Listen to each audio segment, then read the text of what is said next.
Wanita ini tega meninggalkan kedua anaknya yang masih kecil. Hal ini ia lakukan karena wanita tersebut sudah tidak mau lagi hidup miskin dan susah. Ketika Zainab pergi, Supriyadi suaminya pun bertanya, "Kamu mau kemana?" Zainab menjawab dan berkata, "Aku sudah tidak mau lagi hidup dengan keadaan miskin seperti ini." Meski Supriyadi telah menahan istrinya agar tidak pergi karena kasihan terhadap anak mereka, namun tekad Zainab sudah bulat dan ia pun pergi bersama seorang pria kaya raya yang merupakan seorang bos besar. Supriyadi pun tidak menyangka istrinya itu begitu tega meninggalkannya dan anak-anaknya yang masih kecil. Karena tidak mau mengingat istrinya lagi, Supriyadi kemudian membakar baju dan foto istrinya yang masih tersisa. Terlihat, kini Supriyadi harus merawat anaknya itu sendirian dan dia sangat menyayangi kedua anaknya itu. Sementara di tempat lain, terlihat Zainab sedang berbelanja bersama Jono pria barunya dan hidup seperti inilah yang Zainab damba-dambakan. Dia pun terlihat begitu senang dan menikmati kehidupan barunya yang bergelimangan harta. Dan keesokannya, saat Supriyadi dan kedua anaknya sedang mengidarkan dagangan miliknya, tiba-tiba anaknya berkata, "Ayah, aku lapar." Karena Supriyadi tidak memiliki uang, hati Supriyadi pun sangat bergetar dan merasa kasihan kepada anaknya.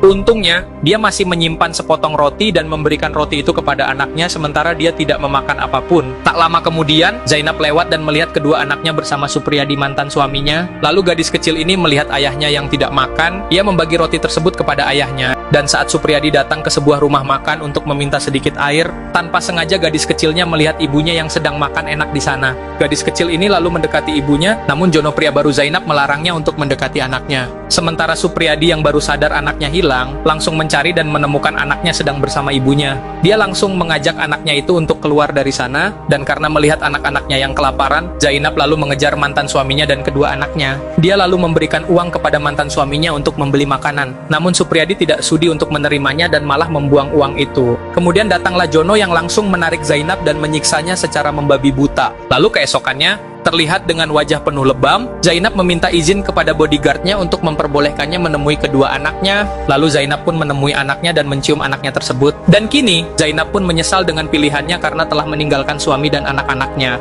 Hidup enak dan bergelimangan harta yang dibayangkan Zainab dulu tidak seindah yang dia rasakan sekarang. Maka jadikanlah ini pelajaran untuk kita semua ya guys. Karena hidup bahagia, tak semuanya tentang harta ya. Tapi tanpa harta kita susah sih untuk bahagia.